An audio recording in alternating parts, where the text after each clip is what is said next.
Good evening and welcome back to the second session of Shemitah, contemporary Shemitah, Challenges and Compliance, Relevance and Rebirth with Rabbi Dr. Shlomo Zuckier.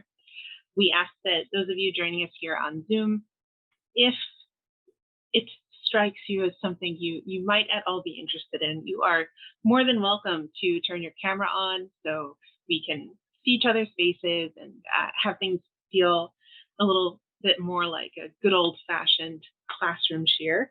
And if you are on Zoom, we do ask that you stay muted unless you mean to be talking and sharing sound with us, just to minimize background noise. If you're joining us on Facebook Live, hi, we're glad you're here. Feel free to put questions and comments for Rabbi Zuckier in the comment section below the video. I'll bring them over here. And if you're with us on Zoom, you're of course welcome to use the chat as much or as little as you'd like. Rabbi Zuckier will be sharing his source sheet on the screen for your convenience. And I will also place a link in the chat if you want to open it up in another window, make it obnoxiously huge. I'm with you on that. And if you're joining us on Drisha Live, there isn't really an interactive component, but we're still glad that you're here learning with us. And without further ado, Rabbi Zuckier. Thank you so much, Noah, and pleasure to be back learning with everyone here. So just to frame where we're at in our sequence, last week we discussed some of the vision of Shemitah overall, the idea of both the land lying fallow, people releasing their claim to the land, allowing things to grow, allowing everyone to have the food, how that shows, that demonstrates God's ownership of the land, that also creates a sense of equality among people. There also are other economic sides to Shemitah in terms of canceling debts and letting slaves go free in the seventh year.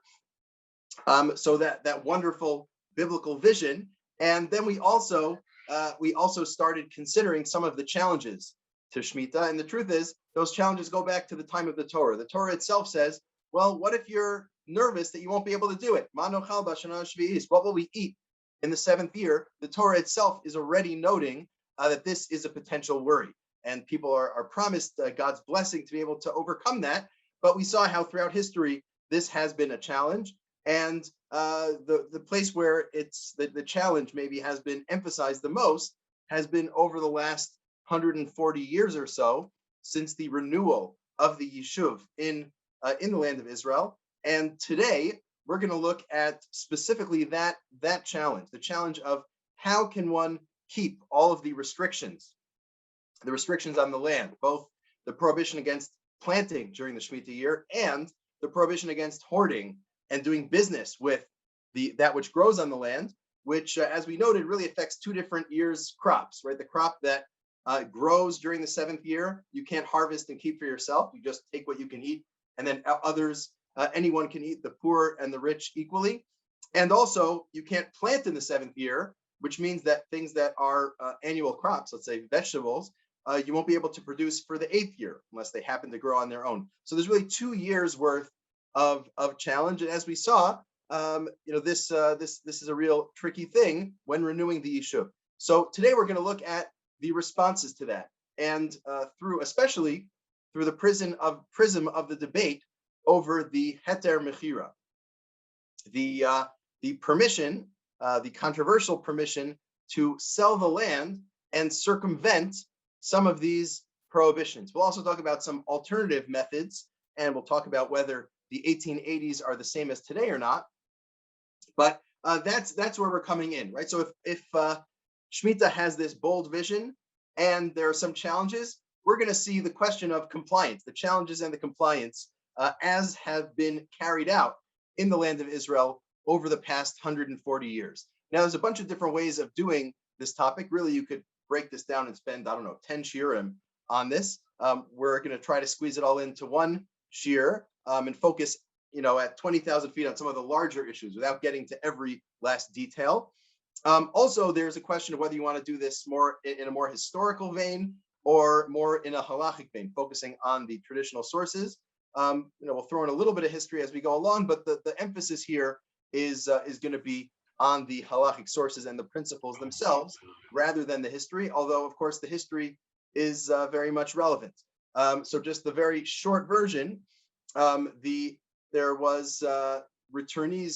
Well, there always was some Jewish presence in the land of Israel. It became very small at some points, but there seems to have been a continuous presence in the modern period in Yerushalayim, known as the Yishuv Hayashan, the old guard or the old settlement in Yerushalayim. But towards the end of the 19th century, as Zionism of various sorts, religious Zionism and secular Zionism, began taking root, there were a variety of returns to Zion from the 1870s and forward, but really the late 1880s is when it reached a critical mass, and these people started building settlements. So if you lived in Yerushalayim, you weren't farming much. You were a pious person who was getting supported from abroad. But in the 1880s, there was a real attempt to build a sustainable Jewish economy in the land of Israel, and that's an important and a wonderful thing in light of the mitzvah of settling the land. But it creates a challenge in terms of Shemitah. If Shemitah is difficult, even under any circumstances, it's especially difficult when you're trying to start up a new agricultural society in the land. And if you want people to invest in you, if you want to build business relationships, how will this be possible? So this is what led to the Hetter Mekhira, which is very controversial back in the 1880s, originally put forward by Rav Yitzchak Elchanan Spector. It was really the initiative of the Edmund Baron de Rothschild, who appealed to his rabbi, who appealed to Rav Yitzchak Elchanan Spector, who gave the Heter. It was opposed by the old guard, the rabbis in Yerushalayim, the Yishuv Hayashan, and going forward, and some opposed by some European rabbis as well. Going forward, a couple of Shemitahs later, in the early 20th century, Rav Kook was the great defender, and a few decades after that, the Chazon Ish was the great opponent of the Hetter Mekhira. So that's the extent of the history we'll talk about now. We'll mention a couple things in passing, but from here and forward, we're going to really focus on the halachic sources here. So there are a few important questions that come up when one tries to figure out, can it work to circumvent this prohibition of Shemitah? One very important question is, and I'll now share the screen, and then you'll see the header with this question on it, is does Shemitah today apply on a biblical level or on a rabbinic level? And the reason for this is it's really multifold.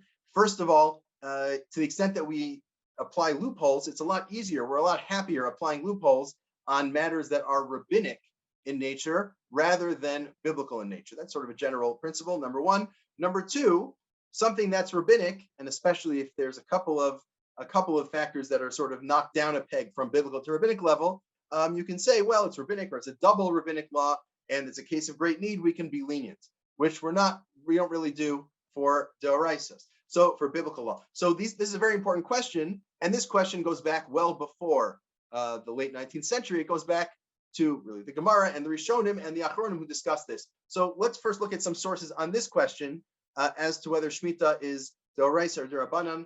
And as always, feel free to jump in with questions in the chat or with a hand or something.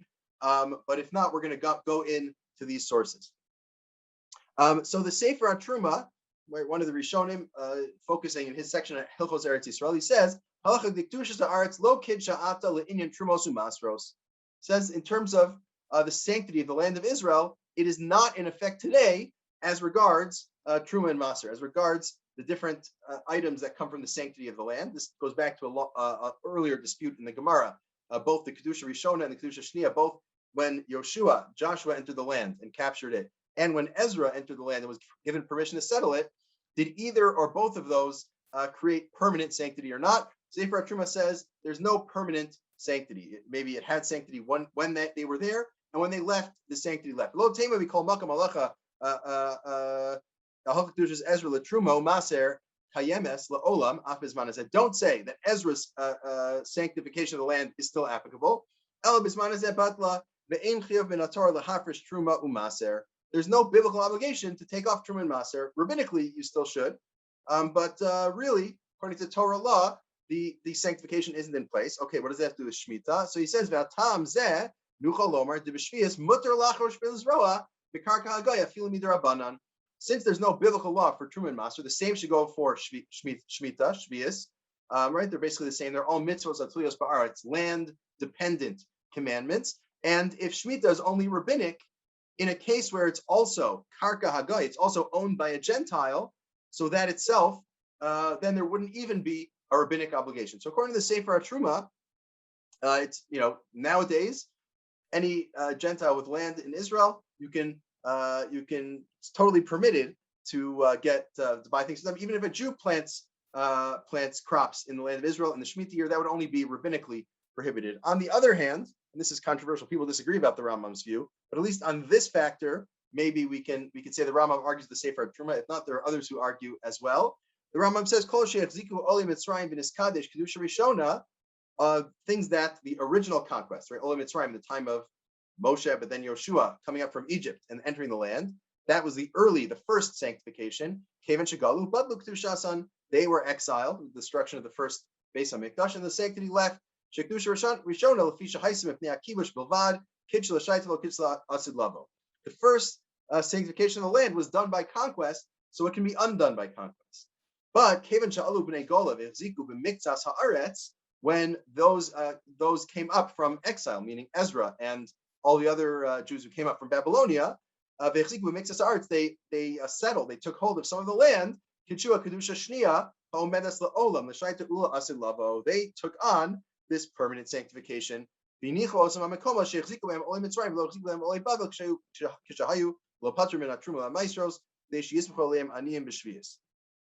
left some areas behind that weren't conquered the second time around, and that maybe the poor can subsist on those for Shemitah. Find Rabbeinu HaKadosh Hetter Beishan Me'osam HaMakom Shel Chziku B'Hem Olim Bavel Unim El Ashnu Patr Min HaMasr. There are some exceptions that the Rambam points to, but overall, the land of Israel was sanctified, and in the time of Ezra, when Ezra entered the land, not through conquest but through permission from the Persian monarchs, was that created sanctity forever. So again, the Rambam's view itself may be more complicated, but at least in terms of this, is the sanctity of the land in general for these mitzvahs of Thulis Ba'aretz biblical or rabbinic? The Rambam says it's biblical. Sefer HaTruma says it's rabbinic. There are many other Rishonim on both sides, but that's one debate. That's one question. One question here. And Gabriel, you're correct. The Rambam here doesn't spell it out. Elsewhere, the Rambam has this principle, which I think has been referred to as the pen is mightier than the sword. Getting permission to settle the land, that can't be overturned. Whereas conquering the land, that's conquest is by might. Someone else is stronger, they can override that. But getting permission, the permission can never be undone. That seems to be the Rambam's reasoning, not in this source, but elsewhere. Now, there's a whole other question. Let's say, well, regardless of what you say about the first question, even if the sanctity of the land is biblical in general, let's say for Truma and Maser, the tithes of various sorts, maybe for Shemitah it would be different. Why? Well, maybe there's a connection between Shemitah and Yovel. And since Yovel today doesn't apply, right? You haven't heard controversies about Yovel. We'll talk about that more in a second. Since Yovel doesn't apply, maybe Shemitah doesn't apply. This is a controversial issue. Source number 3 from the Sifra seems very clearly to say there's no connection in this direction. It says, right, the 7th year, Shemitah applies even though there's no Yovel. Like nowadays, there's no Yovel. We don't practice Yovel. I'll talk about why in a second. But Shemitah still does apply. But if there's no Shvius and there's no Shemitah, there can't be Yovel. That makes a lot of sense because the whole point of Yovel is it's after 7 Shemitahs. So you can't count up to Yovel without having Shemitah. But there's no dependence in the other direction. If there's no Yovel, that doesn't affect Shemitah at all. Every 7 years, you still have Shemitah. That's the view in the Sifra. However, the Yerushalmi quotes Rebbe's view, Yehuda Nasi, which seems to say the opposite. Rebbe Ober Shnei Shmitin, there's 2 Shemitahs, right? 2 things that are called Shemitah. Shemitah v'Yovel, right? The every 7 year and the every 50 years, those are the 2 Shemitahs, and there's a connection between them. B'shasha Yovel noheg, HaShemitah noheg, I guess midivrei Torah. When the Yovel applies, Shemitah also applies on a biblical level. Hasku Yovlos noheg es Shemitah midivrein. As soon as the Yovel no longer applies, Shemitah also doesn't apply biblically. It only applies rabbinically. Now, why does the Yovel not apply nowadays? Longer discussion, but it basically is dependent on the idea of bias kulchem. You need to have the entire Jewish people, understood as the majority of the Jewish people living in the land of Israel, in order for Yovel to apply. Now, does that condition apply to Shemitah? That's our question, right? It's not explicitly, the Gemara doesn't explicitly tie that condition to Shemitah, but if Yovel is conditioned on having a majority of people in the land, and Shemitah depends on Yovel, then indirectly, Shemitah also depends on having a majority of the Jewish people in the land of Israel. Today, although Israel has the plurality of Jews in the world, more than any other country, it does not have the majority. Even if the country Israel will have the majority of Jews in a few years, which it might, gets a little tricky because some parts of the country Israel are not part of the land of Israel in terms of sanctity. Like for Eilat, for example, famously a city of sin, or I don't know about that, but it's Eilat, and that's outside of the boundaries of classically the land of Israel. It could be that the state extends those boundaries. That's a very fraught issue.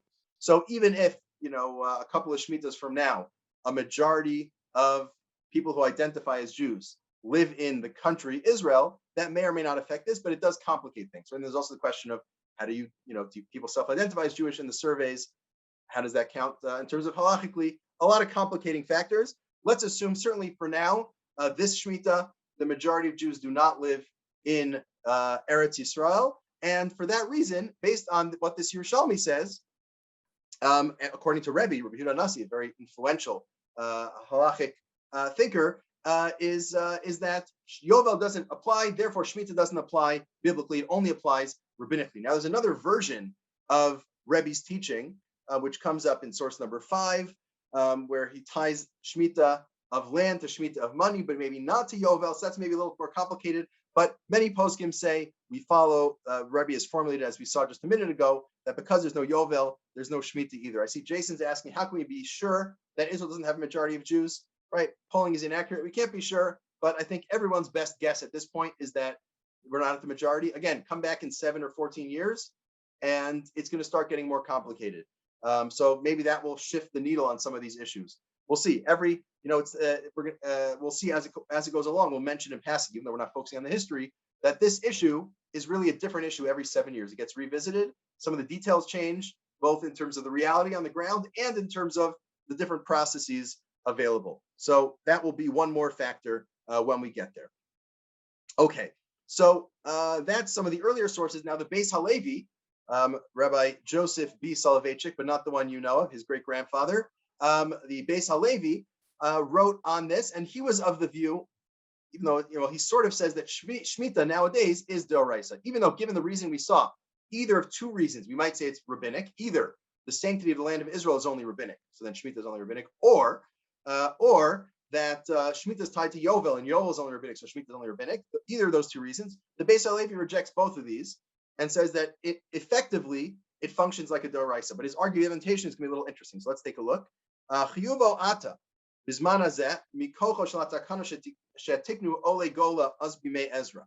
The requirement, the obligation of Shemitah stems from those who came up from exile in the time of Ezra, what they did. They accepted upon themselves to keep Shemitah. What is he talking about? Well, if you knew Sefer Nehemiah, you'll know because he's going to quote it in a second. There's no Yovel, and yet the people accepted Shemitah anyway. Imkein lo nikra Shemitah d'Rabbanan, raku divrei Kabbalah d'kanas Ezra. So it's not rabbinic, it's from the time of Ezra. Ezra is a book of Tanakh, not Torah, but it's Nach. Nach is called divrei Kabbalah, right? Laws that come out of Nach, there aren't that many, are called divrei Kabbalah, words of the tradition. They're stronger generally than a d'Rabbanan, usually not quite a d'oraisa, but we'll see. So he quotes the pasuk in Nehemiah, Moshe Kazav Sham, u'b'cholos anachnu karsim almana v'chosvim al'achasim sarenu levienu chanenu. The people all commit and sign on the following. This is the members of Yerushalayim, the community that Ezra and Nehemiah were going to. Ubayim ba'alo shua, and they committed with an oath a bunch of things, including v'nitoshes hashana shvius umasa kol yad. We will, nitosh means to sort of release the 7th year and all the things that people hold from others, right? That presumably is referring to both the land and the loans. So they promised they'd keep Shemitah. They promised with an oath to keep Shemitah. Right? So that should have the level of a biblical law. Why? Kedin divrei Kabbalah. Number one, it's divrei Kabbalah, which a little controversial is that d'oraisa, the Rabbanan, somewhere in the middle. But he's saying divrei Kabbalah, something we learned out from Nevi'im and Ksuvim. We'll treat it like a d'oraisa. Ukedin shvuas tzibur al dorosam. It's a communal oath. So if you make an oath with the community, you can't really undo that. And Shavuos are deraisa. Oaths are biblical, and they're binding on all generations. You can't be any more lenient. So even if technically it's not deraisa, it's divrei Kabbalah, it has the level of stringency of a deraisa. Now, just this is not from the Beis Halevi, but just for funsies, I had a mecha gedola, a major protest against the Hetter Mekhira. There are many of these pashkavilin things, signs people put up every 7 years, going back 140 years. So if you ever want, Google pashkavilim Shemitah, you can get a bunch of them. But this is just a nice one, nice coloration there too, from 1910, so a good while ago.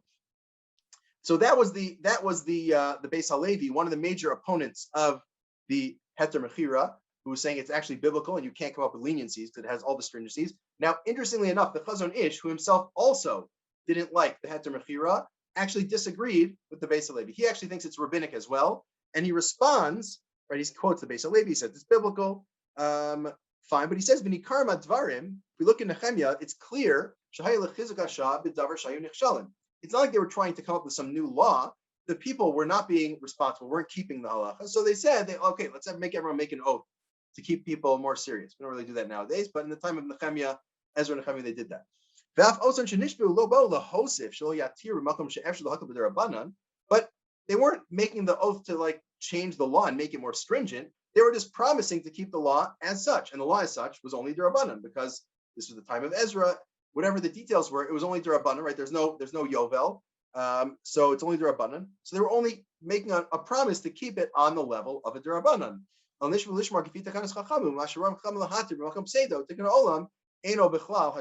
leniencies that the rabbis come up with because major loss or for communal needs, those can obviously still work. They weren't foregoing any leniencies. They were just making a promise to keep the law as such. So interesting, the Chazon Ish also holds that Shemitah is d'Rabbanan, despite the fact that he doesn't like the sale.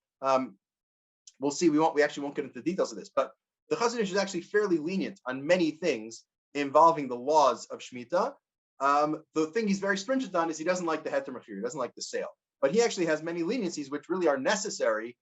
He lived in Israel for the last few decades of his life, and he was the leader of the Haredi community. The Haredi community needed to have a way of living during Shemitah, including some farmers, right? From the Polei Aguda, there were some Haredi farmers.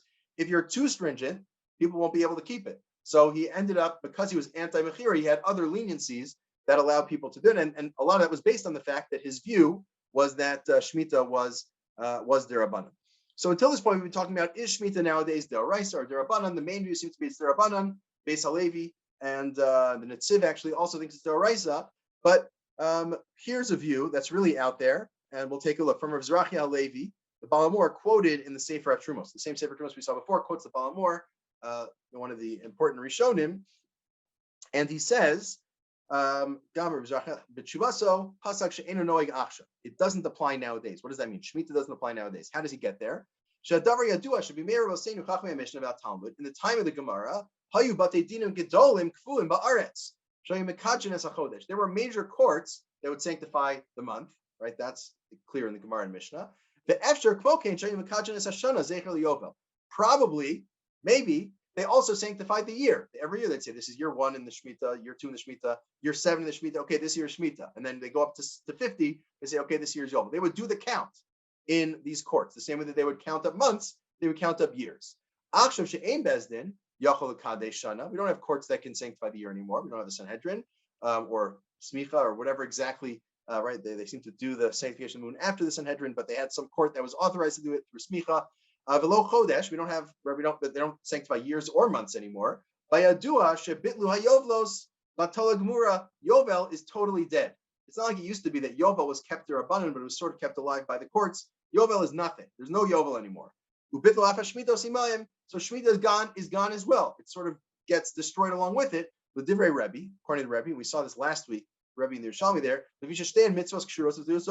They're interdependent. So there's no Yovel. There's no Shemitah either. And we saw, of course, echoes of this today as well. But now, take it a step further. Lomar, right? That's according to Rebbe. Okay, but Rebbe's one view. There's other views. What about according to the Chachamim, those who argue with Rebbe? Even according to the Chachamim, Hashmitim Tzrichem Kiddush Bezdin. He comes up with this novel view that you actually need the court to sanctify the Shemitah year. I mean, the pasuk does say, "V'kidashtem eis shanas hachamishim shana." You need to sanctify the 50th year, and presumably you need to do the same thing for the 7th year. The Shemitah, the courts would need to sanctify the Shemitah year. Right, you have to count. You have to count every year in Bezdin until you get to 7, until you get to 50. And if you don't do that, it won't take effect. And he says, just like Yovel needs Kiddush Bezdin, so too, we'd say the same thing by Shemitah. So this is his view. And therefore there's no Shemitah nowadays. It's not Doraisa, and it's not Derabanan either. Right? If the courts were still doing it, going through the motions, then it would at least be Derabanan. But the courts aren't doing that anymore because we don't have courts authorized to do that. Therefore, there's no Shemitah. Does that mean you shouldn't do it at all? No, it's probably better to. But I think people have referred to this as a milas chasidus. It's like preferable. If you want to be, you want to go above and beyond, you can keep Shemitah. But there's no obligation, not biblical and not rabbinic. Now, people don't generally rely on this as a main view, but it is sometimes in the background, right? Some people even think it's not applicable at all. So maybe that gives a little more room for leniencies. I see John asked, what about the modern Sanhedrin? Rav Steinsaltz Zal was I think the Nasi. They established it. I don't think that caught on enough for it to work. By definition, the Rambam, who's the author of the view that you can renew the Sanhedrin, says it needs to get sign off by all the rabbis, or at least the majority of the rabbis in the land of Israel, which that certainly did not have. So, too bad for all the people involved, but that was a failed attempt. And Alana says it seems weird to cancel Shemitah based on the Baal Mor's assumption of what was done. Yeah, so the Baal Mor, it is odd that he goes with this Efshar. He doesn't seem to have backing for it, but it is a view. He seems to, right, at least the way the Sefer Trumos quotes him. He says, Rizrachia says, he paskined that it doesn't apply nowadays. Now, it could be because he was partially leaning on Rebbe's view, right? Rebbe seems to say it doesn't apply, arguably. And even for the Chachamim, maybe you need the counted and bested. But yeah, it's a fair point. And maybe that's part of why poskim don't primarily rely on the Baal Mor. I saw one article, like a law journal article on this, where it said, no, why didn't Rav Kook rely on the Baal Mor? It would have been so much easier. But I think it seems like the Baal Mor is a bit of a stretch, and it's a minority view really out there. You'd much rather work within the mainstream, cobble together a few mainstream views to have a leniency, rather than go out on a limb and follow the most extreme lenient position. So there are these 3 views, at least in theory, right?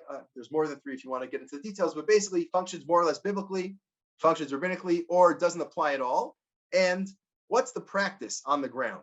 So the Rambam in Hilchos Trumos says that, right, so there's now a separate issue, which is like regardless of, right, what was the practice?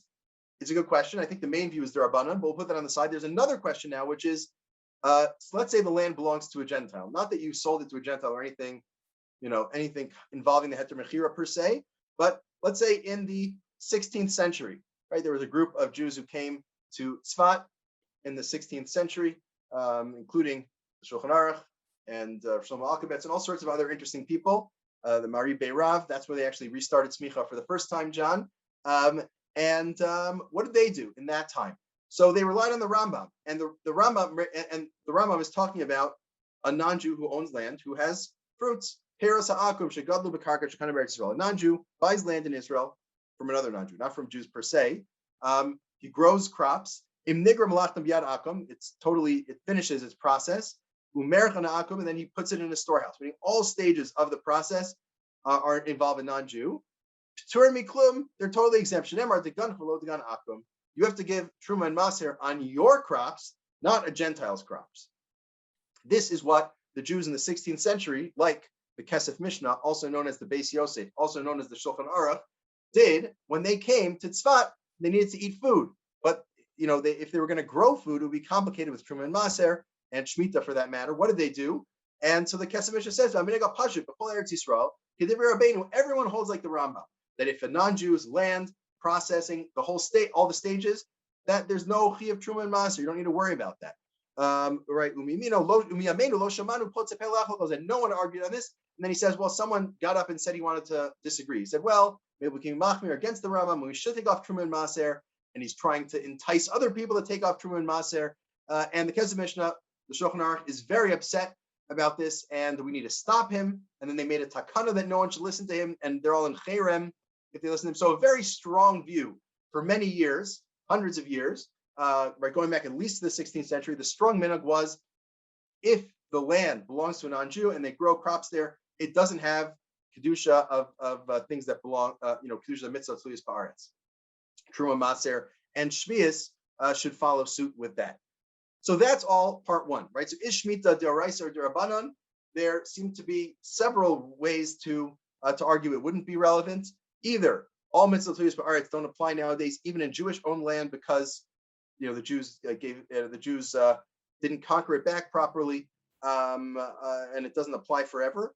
So that's one possibility. Or because Shemitah is tied to Yovel, and Yovel doesn't apply nowadays, so Shemitah doesn't apply nowadays biblically.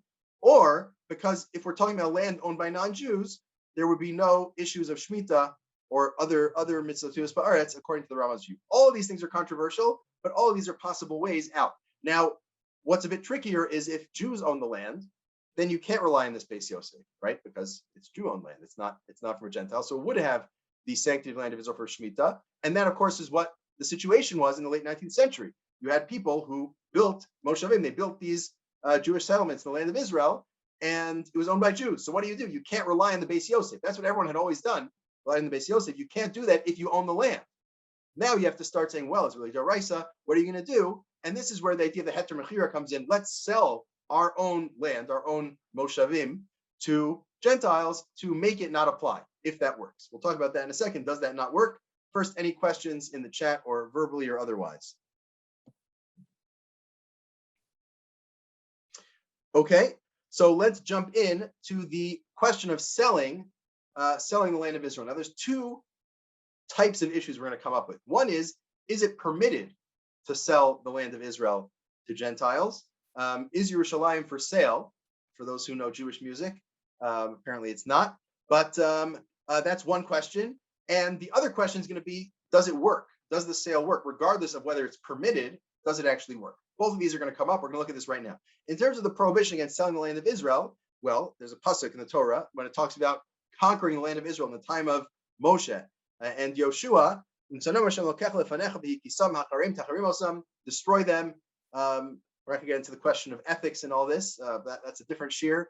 But then it says, don't make peace. Below, don't give them grace, or don't give them chen. What does that mean? The Gemara says it means three different things. The first of which is most relevant to us. Don't give them a dwelling space. In modern Hebrew, chanaya means parking space. Don't give them a parking space in the land of Israel. They shouldn't have any foothold in the land. And then the other two interpretations are don't give them goodwill, and don't give them gifts. So the obvious issue is if the Torah, if it appears there's a biblical prohibition against giving land to Gentiles, and not just giving as a gift, but even selling land in the land of Israel to Gentiles, how could you possibly do that? And sure enough, the Mishnah says this prohibition is in effect. You can't rent even. You can't even rent Gentiles' houses in the land of Israel. Certainly not a field. In Syria, which has semi-sanctity of the land of Israel, because it was conquered at some points, but not really the core land of Israel. So in Syria, you can rent houses, but you can't rent fields. Outside the land of Israel, you can do anything, because this prohibition is about the land of Israel. Divrei of Meir, that's Rav Meir's view. Yossi Omer, even in Israel, you can rent houses, but you cannot rent fields. In Syria, you can sell houses and rent fields.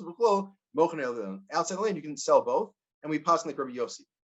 All of that doesn't really matter. Those details don't matter because everyone agrees it's prohibited to sell. It's prohibited to sell fields in the land of Israel to Gentiles. So how are you going to sell all the Moshavim, all the Jewish land to the Gentiles to get around this prohibition of Shemitah? That's explicitly prohibited by this pasuk in Dvarim, as interpreted by the Mishnah here. So how's it going to work? So there's going to be a lot of ways to try to get out of this prohibition. So first, the Pri Megadim, and cited by Rav Kook and others, they make the argument, and this might work then. It's harder to defend this today. But it says nowadays we're among the Gentiles, right? Jews are in exile. There's very few Jews in the land of Israel.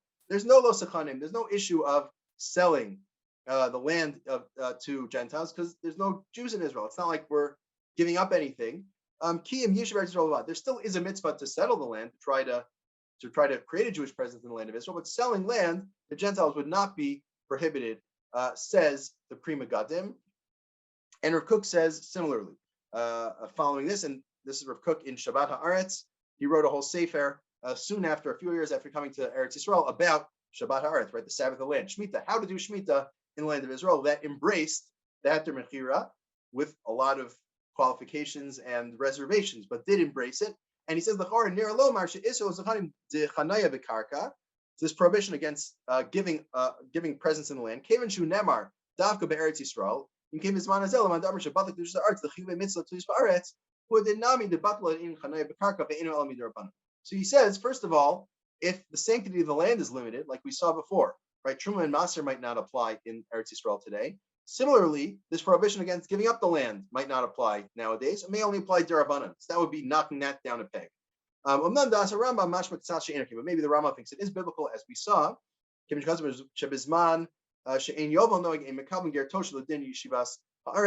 Rambam doesn't have a leniency in that way. So maybe the Rambam doesn't agree, but maybe some other people do. So we have two leniencies so far, right? Number one, nowadays, when there's not really a Jewish settlement, at least in the time of Rav Kook, there wasn't much. Maybe it doesn't apply.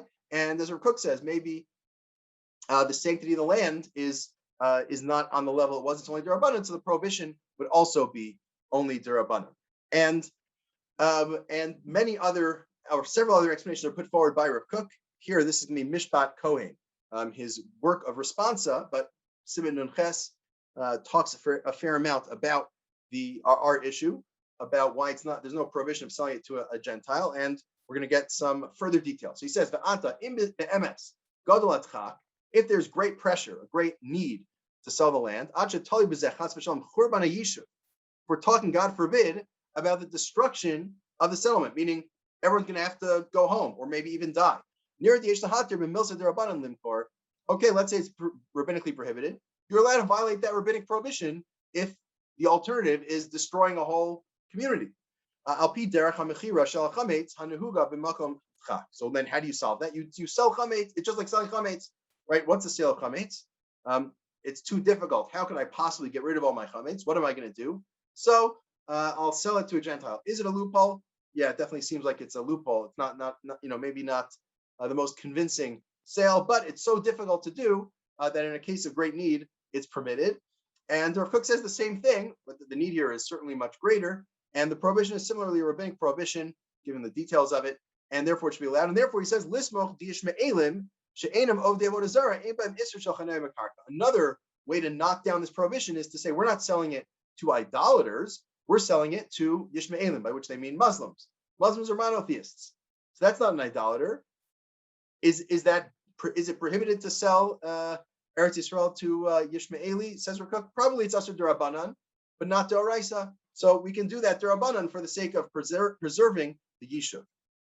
And he continues, we'll see in a minute, there's a whole question as to whether selling land to Gentiles actually works to remove the halachic prohibitions.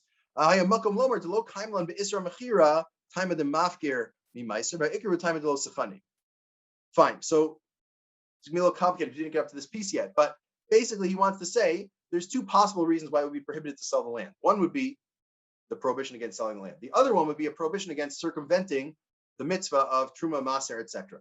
Rav Kook wants to say, presumably, the main issue here is not the circumvention issue. That's not really what's prohibited. Maybe it's not great, but it's not what's prohibited. What's prohibited is the direct prohibition against sale, which that we can work around. This is a big assumption. People disputed this. Ger Toshav, like a resident alien or a semi-citizen, I don't know, a green card, the original green card, Ger Toshav, that people can have if they live in Eretz Yisrael and they abide by the Sheva Mitzvos more or less, and they're good citizens. Then that's a Ger Toshav, and maybe there's no prohibition, or there's only a rabbinic prohibition against selling to a Ger Toshav. And then in the circumstances of preserving the Yishuv, it would be permitted to give to this Ger Toshav. There's a whole question as to whether that's, whether Yishmaelim are Geri Toshav or not. Apparently in some of the recent sales, they started selling it to a Ukrainian Israeli who's, not Muslim, not Christian, who has some Jewish blood but isn't halakhically Jewish, on the idea that maybe he's even more of a ger toshav. He's really, his first identity is Israeli and not to any religious group. I don't know. It sounds a little complicated. I didn't look into it further, but it's an interesting angle. But even back 100 years ago, the thought was selling to Ishmael is not as bad. Jason, the selling Christians would be more problematic, arguably. Again, that people, there are certain kulas for defining Christians in certain ways, but certainly if you're going to go for if you're going to go for a religion that has the strongest bona fides as not being of the Avodah Zarah, Muslim is going to be probably at the top of your list. So, and of course, there were many Muslims in the land of Israel then and now. So that at least was the solution until recently. Fine. So that's one, really two different workarounds, right? First of all, the great need and overriding a Durabanan, and the idea that ger toshav or Yishmaeli is a ger toshav, and that would only be Durabanan. Let's keep going.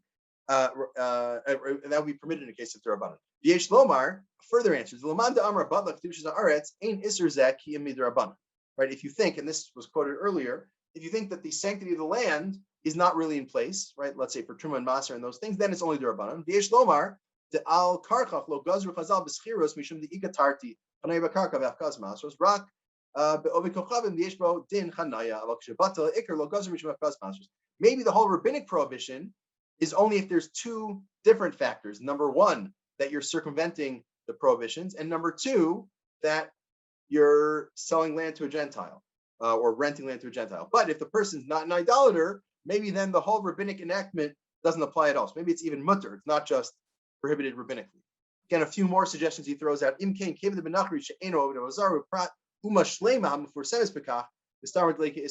Maybe it's not just that this fellow claims to be a monotheist, but it's like all Muslims are clearly monotheists. So that makes it a bit better. Fine. And right, one more argument he throws out. Yoser Yesh Lomar, based on the Ran and Gittin, Al Shichur Eved Lar Mitzvah. Fine. The mutter mitaima the lo sechanim nesar davka kishemechavin letovasa. It's only prohibited to give a Gentile land in the land of Israel if you're doing it for their good.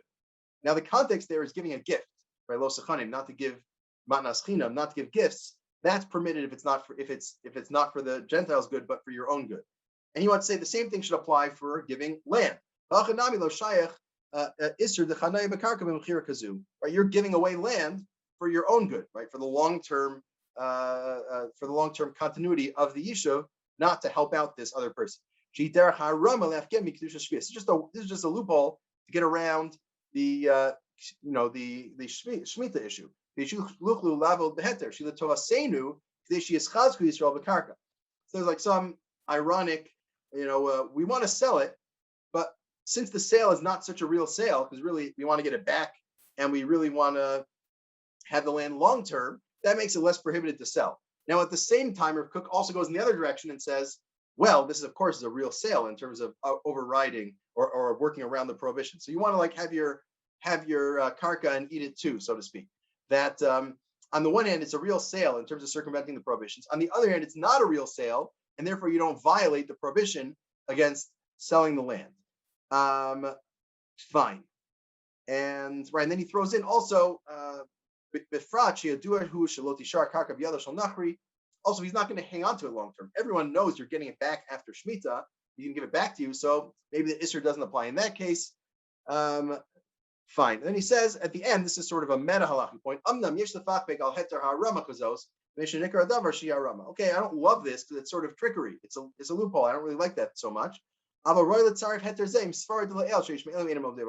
in this logic with the Muslims aren't idolaters point, and then we can sell it.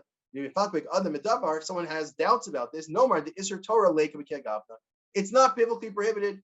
It's for a Jew's sake. It's for our own purposes, and therefore it wouldn't be biblically prohibited.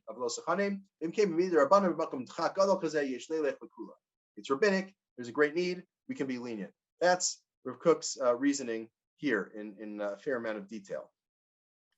And one more point he writes elsewhere in terms of lo sechanim. Someone on his bezdin, Rav Zalman Shach, pointed out if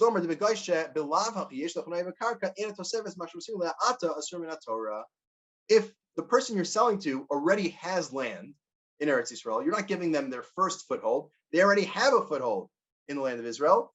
Therefore, selling them land would not be biblically prohibited. Only it would be less prohibited, and therefore try to sell land to someone who already has land. So these are all the different workarounds that Rav Kook tries to come up with in order to avoid, right, if you sell the land to the non-Jew, if that works, then you won't have the prohibitions of Shemitah. You'll be able more or less to function with some other restrictions. You'll be able to function to some degree in the land. And now one last formulation here. Again, a meta halachic point, and then we're going to jump forward to the next issue. Tachlis hayishuv hu inyan shel doros. This whole issue of the yishuv of the Jewish settlement in the land, you have to think long term. This is about multiple generations, right? And obviously, historically, Rav Kook's vision is borne out, right? Because like a few random settlements now became a whole country of millions of people. The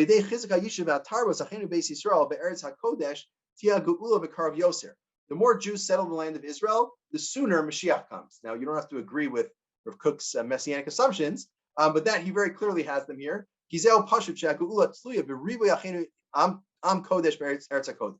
The more Jews in Israel, the Holy Land, the sooner the redemption. It's like violating, right? If someone's sick, Gemara in Yoma says you can violate this Shabbos and treat their disease in order for them to survive, to live another day or keep another Shabbos, to have them survive for the next Shabbos. Same thing here, violate one Shemitah so that long-term we'll be able to keep many more Shemitahs. He goes into more details on the theology here. But it's pretty clear, Rav Kook is not thrilled with this, and we know that from elsewhere. He actually, he supported farmers who personally wanted to not work the land and somehow subsist based on donations. He worked something out for them. He had all sorts of reservations about this, but he thought it was really absolutely necessary. Without this, the yishuv would fail, and this long-term project of religious Zionism, which for Kook was very messianic, would fail. And therefore, again, he worked out all the halachic details. It's a derabanan and a tzorech and a lot of derabanans and whatnot. But the broader theology behind it, the meta halacha behind it, is we have to do something a little not ideal because long-term it's going to lead to more ideal things. We have to sacrifice the sanctity of the land short-term to have much greater sanctity of the land long-term. And right, he says if you don't have a way around the issue here, people aren't going to invest in the land. People aren't going to move to the land. And this is where the theology comes in for Rav Kook. I didn't quote other sources, but you can guess what the Haredi response is to this view, right? It's, wait a second, what's the value of having Jews in the land if they're not actually keeping the Kedusha of the land? The whole point of being in Eretz Yisrael is to keep, right? It's not for some political reason, it's because of the mitzvos hatziliyos ba'aretz. You live in Israel to keep the mitzvos. And now you're saying you're going to undermine the whole purpose we're there in order to stay there? That's backwards. It's better to not have Jews in Israel than to have Jews in Israel not keeping the mitzvos hatziliyos ba'aretz. That's the Haredi response to Rav Kook, and really two different ideologies here. And in some ways, it's a zero-sum game, but basically they split the pie in terms of what actually happens on the ground. One great line from the Meshiv Davar, who is the Netziv, who was an early a Zionist on the one hand, but actually an early opponent of the Hetter Mekhira. He says, someone who gives a whole story, a whole argument as to whether the Yishmaeli is a ger toshav and that shouldn't be a problem. And he says, right, this idea that you can sell the land to a Muslim. He says, "Emes harav hagon hanal barach me'azeevu paga bo'ari." He ran away from the wolf. He's worried about Shemitah, and he ran away from a small problem. He found a bigger problem. He found a lion. We want to get away from this rabbinic prohibition of Shemitah nowadays. The Rabbanan l'rova poskim upaga be'isur mechiras karka le'ovdei gilulim be'Eretz Yisrael shu isur d'oraisa l'kol yalma, and then he ended up selling the land, which is a biblical prohibition. Would you avoid a rabbinic prohibition by committing a biblical one? That's a terrible idea. So says the Netziv. Obviously, the argument is that selling the land can be worked out such that it's not biblically prohibited. It's only rabbinically prohibited, and that's allowed in the circumstances. But this is one of the main arguments against. Okay, but so what? Let's say you did sell the land. Let's say it's prohibited to sell the land and you did it anyway. Who cares? Why is that an issue? So there's two questions that now come up. Number one, in principle, does it work to sell the land to a Gentile in terms of undermining the sanctity? I mean, it's one thing like, Jews were driven out of the land 2,000 years ago and non-Jews picked it up. At some point, the land becomes theirs and loses its sanctity. But to say that I own this land and can sell it to a non-Jew and then it loses its kedusha, does that actually work? And there's a whole Gemara about this. Amar Rava, there is no kinyan, there is no way that a Gentile can acquire land in Israel to undo the obligations of Maser. You sell your land to a Gentile, it's still a chayav in Maser, even though it's owned by a Gentile. The land is mine, says God. Li kedusha haaretz, the sanctity of the land is mine. You can't give that up. It's not in your hands. A Gentile who acquires land can dig pits in it. They have ownership in terms of digging pits and whatnot. They have control over it, but they don't have ownership in terms of undoing the sanctity. And Rabbi Lazar sort of says the opposite. There's a whole question how we paskin here, but this is the question, right? Is it possible if you sell the land to a Gentile, does that actually remove the sanctity? Okay, Maser is one example, but Shemitah is the same example. So let's say that you did the Hetter Mekhira. You did the Mekhira. Does the sanctity go away or does it remain? Because you can't undo the land and its sanctity belongs to God. You can't just undo the sanctity of the land by selling it. That's the whole question here, how we paskin on this issue. And that could undermine this, depending how one goes in that Gemara. And now another issue, a very creative point that's raised by the Chazon Ish. First, he gets into some of the details. Right, if the Gentile already has land or not, he disagrees with that argumentation because either you're giving him a greater foothold. So that touched on what we saw before. And then he also points out in terms of the permission that Rav Kook said that it's ultimately for a Jew's benefit. That doesn't work because that loophole, that exception, only is true for giving gifts to Gentiles. That does not apply for selling land. Selling land is bad because Hamitzia shel Ovi Avodah Zarah al Admas Yisrael b'kinyan sanu l'fnei hamako. That's not about whether it's good for the Gentile or good for the Jew or whatnot. There, God hates the presence of idolaters in Eretz Yisrael. That's what he says. As soon as you sell the land, and maybe not just idolaters, but all Gentiles, according to the Chazon Ish, once you sell the land, you violate it. It doesn't matter what your goals are, what their goals are. So first of all, he rejects two of the main reasons put forward by Rav Kook and others. But then this last line is the most creative and powerful line. He says, going back to the Netziv, here's a line of argumentation. If you sell through a messenger, right? How do you sell the land of Israel? It's like selling chametz on Pesach, before Pesach, right? Everyone goes to their rabbi, says, "Here's the chametz I have. You're my representative to sell the chametz to a Gentile." They did the same thing then, right? There was some body of rabbis that was doing the sale. There were all these technicalities to take care of. They all went to the rabbi and they said, "Okay, you are appointed my messenger, my shliach, my agent to sell my land to a Gentile." Okay, so if you sell amocher al yedei shliach, vaday lo chayil hamechira, the sale does not take effect. Midin ein shliach l'dvar avera. We have a rule: there are no messengers. There's no agency to violate a prohibition. And if it's prohibited to sell the land of Israel, as we just discussed, maybe it's lo sechanim. If it's prohibited to sell the land of Israel, if you try to do it, it doesn't. If you try to do it through a shliach, it doesn't work.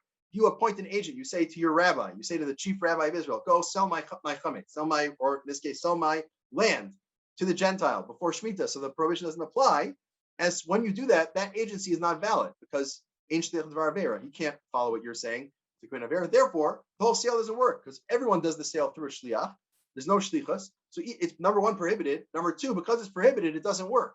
Not necessarily because of ein kinyan lafkia, because the sale can't undo the prohibitions. That may or may not also be true, but because the agency itself is canceled. A fascinating point raised here. Now, there are ways of quibbling with it, right? Notice he quotes a specific view. There are some who say that actually, no, the whole rule of ein shliach l'dvar avera just pertains to who gets punished for doing the prohibition. It doesn't undermine the agency itself. That's a whole other discussion. But this is one of the main arguments raised by Charedim today to say not just that it's prohibited through the Hetter Mekhira, but it actually doesn't work because ein shliach l'dvar avera.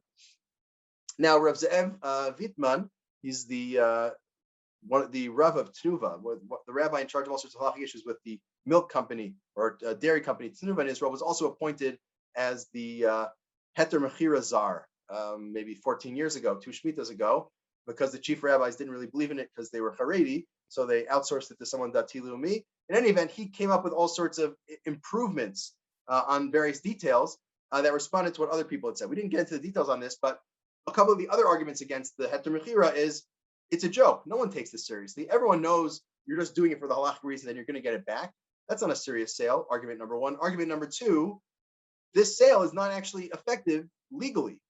Right? It's maybe effective in like Jewish law, but it's not effective on the tabu, on the the listing of land that somehow Israeli arcane law going back to the Ottoman Empire, somehow that's how they decide who owns land, and it's not on the books. So they've improved those things over the year. In terms of the taboo issue, I think in 1979, the Knesset passed a law to say we recognize the sale of land for Shemitah as true under Israeli law. Now, I don't know, I feel like there's probably an interesting case one could raise if you challenge that, and that could get interesting, but at least on paper, that law is in effect.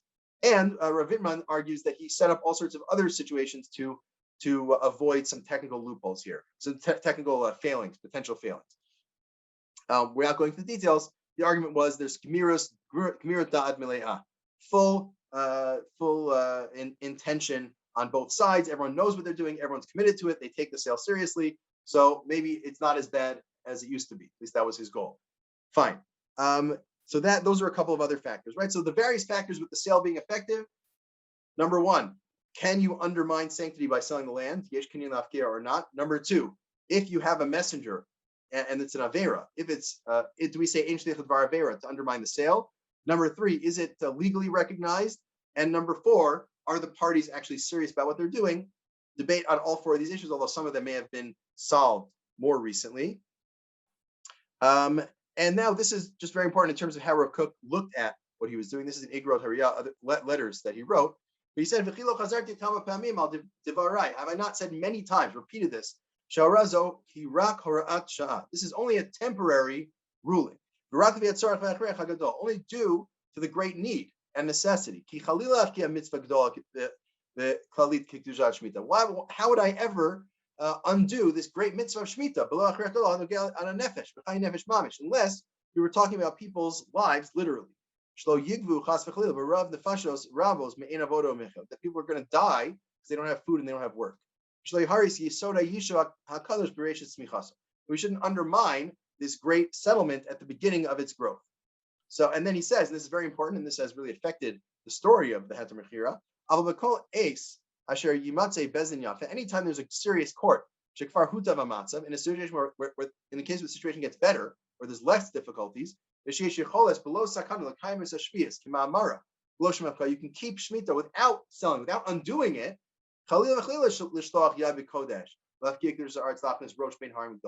We definitely don't want to do the sale and enter all these halachic issues if it's not absolutely necessary.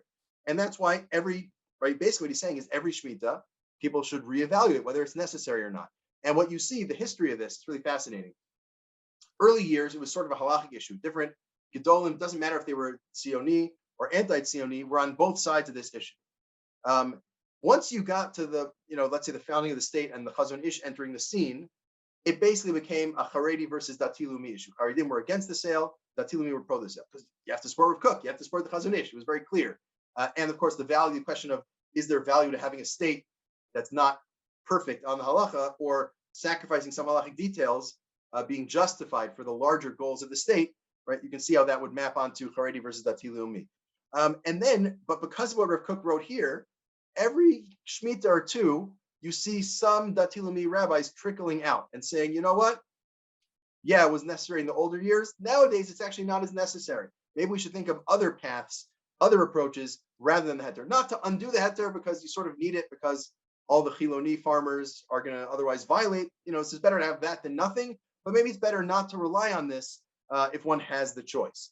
And this gave rise to the Otzar Beit Din approach, which is a very old approach, both old in that it comes up in the Tosefta almost 2,000 years ago, and that Rav Kook proposed it, although it didn't get traction, and the Chazon Ish proposed it, although it didn't get too much traction. But really, the last couple of Shemitahs, it's taken off more. We're not going to read the sources. But basically, it talks about in the time of the Mishnah, think about it. Shemitah, the way it works is the things that grow, you can't hoard. You can take just to eat, but you can't keep it at home. So what would people do, right? The stuff would just rot in the field. So what they would do is there would be a system, the courts would come, and when you go to court, you go to the Bezdin, or the representative of the Bezdin, you say, here's what I've harvested. They'd say, okay, you can keep 3 meals, you can take very little, we'll take the rest and store it, and anyone who needs food will get it. Every week they give out the food to people. And they would hire people to do this work of, essentially harvesting and processing the food, not for themselves, but for others. And this system has been called the Otzar Beit Din, the treasury or the storage area of the court. And what the system has been The Chazon Ish puts it well here in source 26. Right, the prohibition against processing grapes, stepping on grapes to make wine, or any sort of processing of food in a normal way. That's only prohibited for the owners to process the food. Those who found, out in the wild in Shemitah, found olives or grapes or whatever, they can process those things. They got it from Hefker. The prohibition against doing harvesting and processing in the normal way, that's only against the owners. So what this means is the court, Otzer Beitin, can then go ahead and process all the food, and then it can sell the food. Now, you're not supposed to sell food during Shemitah, so they don't technically sell it. You're not paying for the food. You're paying for the work of the Otzer Bezdin to process it and get it into your hands. And this is, again, endorsed by Rav Kook, endorsed by Chazon Ish. There's even, this Otzer Beitin has a nice picture tied to it. But this has taken off as a group called Otsar Haaretz, whatever it is, that's taken off as one of the approaches. Now, the problem here is this solves issues of hoarding produce, but it doesn't solve the issue of planting. So, right, vegetables don't really grow on their own. You need to plant your vegetables every year. So Otzer Bezdin works for fruit, but not for vegetables. Otzer Bezdin, you need to treat with the sanctity of Shvius, but you can buy, because it's not really buying from the court, but that doesn't give you vegetables. So that only solves some of the problems, unless you want to go on a no veg diet. I don't know if that's a thing, but in Israel it definitely is during Shemitah. So there are other solutions as well.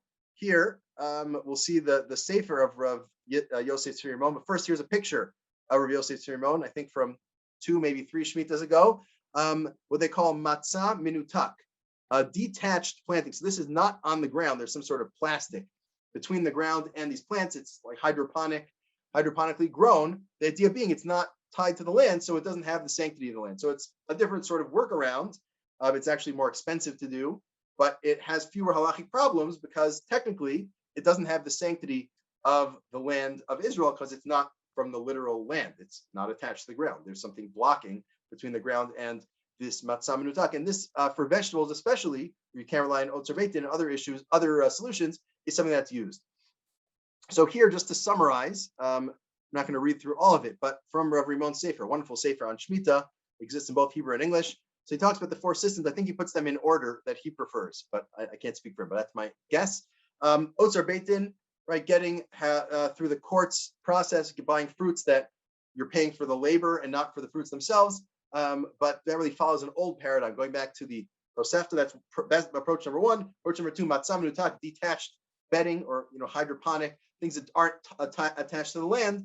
It's a workaround, but you're not really violating you're not going against their abundance. No one would argue that you're violating anything per se, at least the mainstream views, right? The Haredi poskim don't have strong objections to it, and you're supporting Israeli farmers, although again probably less of a profit margin because it's not so easy to plant hydroponically. Number 3, Hetter Mekhira, as we discussed at length, and then number 4, produce grown by a Gentile. Now this is the most common approach in the Haredi world. Not necessarily because they're opposed to Hetter Mekhira. They're not necessarily opposed to some of these other approaches, but it's complicated, especially because something like Otzer Bezdin, you're supposed to treat those fruits with Kedusha Shvius. You can't throw it out. You have to really treat it with dignity because it has sanctity. And it's complicated. You might violate the prohibition. Better to just buy from Gentiles, relying on the Beis Yosef, on the Kesef Mishnah we saw before, that if it's actually land that's always owned by a Gentile and they grow vegetables there, it doesn't have the sanctity of Shvius, or sometimes you buy from outside of Israel. The Dati Leumi community has an issue with this on nationalistic grounds. They're saying we should support our farmers and not the Arab farmers. I'm not going to get into the politics of that, but it has both some state building Zionist assumptions as well as some political assumptions of supporting what sort of economies is good for the area or not. Again, not my interest to get into that. I'm just reporting that this is some of the issue that comes up between Haredi and Dati Leumi approaches. And I think that's our summary of the topic here. But as you can see, taking a step back, and then we'll take some questions. Some of the challenges here, some of the tensions here between wanting to follow halacha as best as one can and wanting to preserve the yishuv. And preserving the yishuv means different things today than it did 140 years ago. but there still are some basic parallels. And again, the halachic views on a lot of these issues are complicated, a lot of different halachic questions that come up, and shifting realities on the ground in a variety of ways. We talked last week about how maybe the necessity of Shemitah is not what it was. It's not like people are going to die, although it would be very bad for the economy and for those farmers. But the variety of views here, both on Hetter Mekhira and then on some of the alternatives, gives a better, gives a sense of this bigger picture. Okay, now we'll take questions. Ozzy's asking, why are vegetables the exception to Otzer Bezdin? So they're not quite an exception, just it doesn't really work. Meaning the whole idea of Otzer Bezdin, it doesn't allow you to plant, it allows you to harvest and process. Because you're not doing it, the court is doing it. And then you're not buying from the court, you're paying the court for that service. So that's permitted. Vegetables need to be planted. So vegetables, for the first few months of Shemitah, last year's vegetables can be harvested. That's not a problem. But then once you get further into the Shemitah year, you can't plant vegetables going back a bit before the Shemitah year. So there just won't be, annuals, not vegetables. Thank you, Noah. Although, they overlap a fair amount. Yes, you won't, at some point, you won't get your annuals, you won't get your vegetables. And then you have to figure out matzah menutak, buying from Gentiles, hydroponic, or Hetter Mekhira. Those are basically your only options. Yeah, Jason. I was reading Rav Lichtenstein's article about thoughts about Shemitah, and he notes that a lot of people they the spirit of the law, of taking a break from the mundane practice of farming, even if you're abiding by the letter of the law through hydroponics or whatever shenanigans you want to whip up, you're not abiding by the spirit of the law.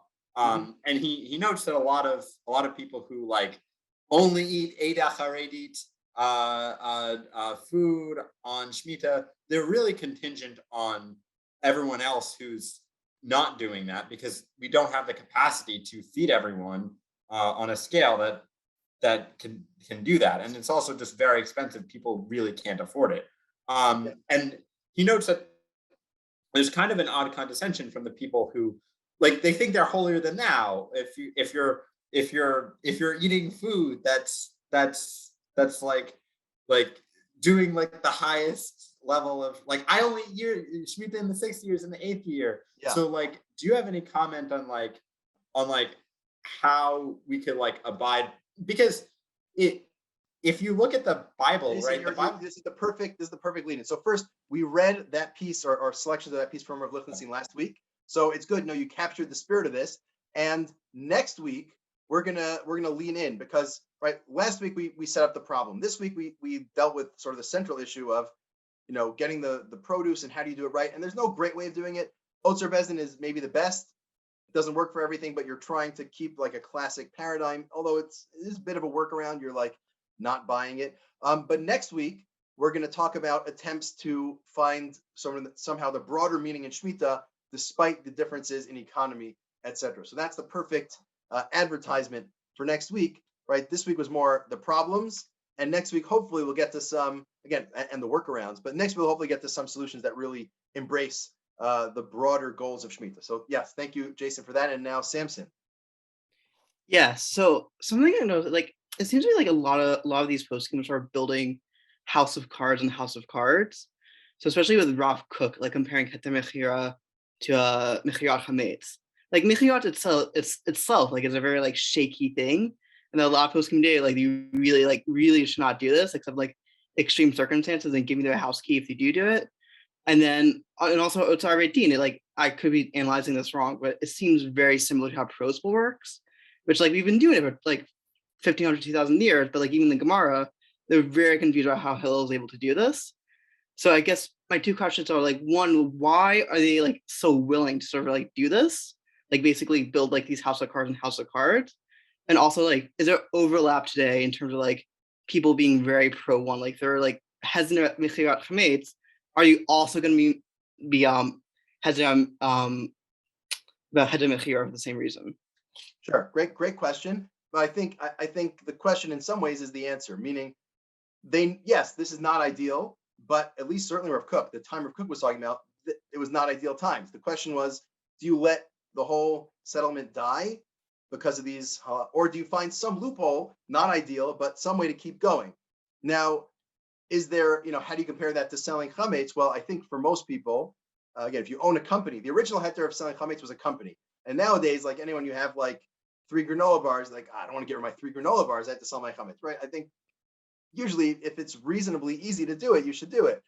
Get rid of it instead of selling it, right? So I think the same thing goes here. Now, would they establish Hetter Mekhira today if the question came up anew today? Maybe not, because the need is different. Once you have it in place, it's hard to say we're going to get rid of this heter when you know that, like, half the farmers or most of the farmers are going to violate the halacha. It's hard to get rid of it. But yeah, no one's pretending that this is ideal, right? It might be the best of all the bad solutions, but certainly it's not ideal. That's on question one. On question two, is there correlation among people who oppose different loopholes? Yes, I can say. I think since we talked about Rav Lichtenstein, my understanding is Rav Lichtenstein was not the biggest fan of all the loopholes. So selling chametz, selling the land, the whole host of other things that are leniencies that came up, for historical reasons. And if you don't need it, you shouldn't rely on it. So I think there is a certain attitude there again, but that's not the only factor, right? Because here, like as opposed to selling chametz, here like the nation building piece is relevant. So it's not the only factor, but it is a factor that correlates across these laws, 100%. Yeah, Ozzy, he didn't believe in legal fictions. Maybe it's a bit strong because the Gemara does discuss them, Ma'arimin al Bechoros, but at least in many cases he was very, very opposed. Right, he definitely was among the most skeptical of legal fictions. Yeah, Jason. When does the Gemara call something a legal fiction? Like what length? Like I'm guessing it didn't call it a legal fiction, right? The term is ha'arama, which literally means trickery, but often is translated as legal fiction because that it seems to correlate in usage to legal fiction. But yeah, it's where something really should have a certain status. It's inconvenient or impossible to resolve with that status, so you do some workaround. Usually, sell to a Gentile to get around it. The joke is like you go to the rabbi, you say, "Can I smoke?" The rabbi says no. You say, "Well, what if I sell my lungs to a Gentile?" So that's it's become a bit of a trope, but if it works, it works, right? So, and if you're looking for a loophole and you're okay with loopholes under the circumstances, then you go there. I'll take John's point and then we'll get back to Jason. John, yeah, Tanakh says it's hard, but requires it anyway, makes Hetter Mekhira weaker, 100%. And I think we mentioned that last week. I think the difference is instead of, you sort of come in with this and this is the framework with the new Yishuv, it was, they wanted to build the land, and this is somehow an issue that came out of left field somehow. I don't know. Maybe I don't know if Rothschild was planning on having workaround when he came or not, but and somehow the energy behind the need to build a yishuv, as we saw in Rav Kook, overrode that. But yeah, 100%. A takana, as opposed to legal fiction. So takanos are usually enactments of new laws. It doesn't really work, formally speaking, to make a takana to undo a deoraisa or even undo a derabanan. In some loose sense, you can call that an enactment. But I think if you have a law on the books that you want to work around, you can call it a workaround. You can call it a legal fiction, but you have to have some mechanism by which you work around it. In this case, selling to a Gentile. The other mechanism, as I think Samson pointed out, for both loans and for Otzer Bezdin, is to somehow have the court take the role so that the people, the individuals, aren't involved. But great, yeah. Any final questions? Yes, Jason. When what context does the Gemara use this idea of a harama? So I just mentioned it quickly before. The ma'arimin al ha-bechoros. The Gemara seems to clearly endorse this. When you have there's a mitzvah of bechor, you're supposed to give your firstborn animal to bring in the mikdash or give it to the kohen. Nowadays the kohen can't really eat it properly because we don't have a mikdash. So what do you do? So we say ma'arimin al ha-bechoros. What you should do is sell a fraction of your animal fetus to a Gentile. That way, when it's born, it's not your firstborn animal. It's partially Gentile-owned firstborn animal. Therefore, it's not eligible for bechor. Therefore, you don't have to deal with this problem. Now, that's a case where there's no, you want to be machmir. What are you going to do? Have the animal be born and have it sit around until you mess up? There's no upside. So that's why the Gemara says, go ahead and do ha'arama. But that would work. And prusbal, again, in the loose sense, you can call it a takana, but it's it's a workaround. It's somehow having the loan be collected ahead of time such that it doesn't need to, somehow it's a workaround rather than you're not really undoing it directly. Ayin Sham, the Gemara that talk about Afal Pisha Einbo and whatnot. Shalote Shemitah Mishamet Bo doesn't work. So you can't say you're directly going against the Torah. You have to say you're working around it with this principle. But we can discuss that more another time. Any final questions? Okay, if not, thank you all, and Noah. Okay, thank you, Rabbi Zuckier. Who would have thought that the nuts and bolts of Shemitah would be so much fun on a Sunday night? A number of folks mentioned Fruits Bowl. A little reminder that Monday night, Rabbanit Leah Sarna is giving her Gemara Shir on the topic of Fruits Bowl. It's been going really well. You can catch up in our multimedia library on our website and join us tomorrow night. We have classes every day except Friday and Saturday, so feel free to join any or all that might interest you. And we look forward to seeing you again next week. And I don't know, maybe I'll work in a little mini shear about perennial vegetables because some folks maybe need an education about them. But be well, everyone.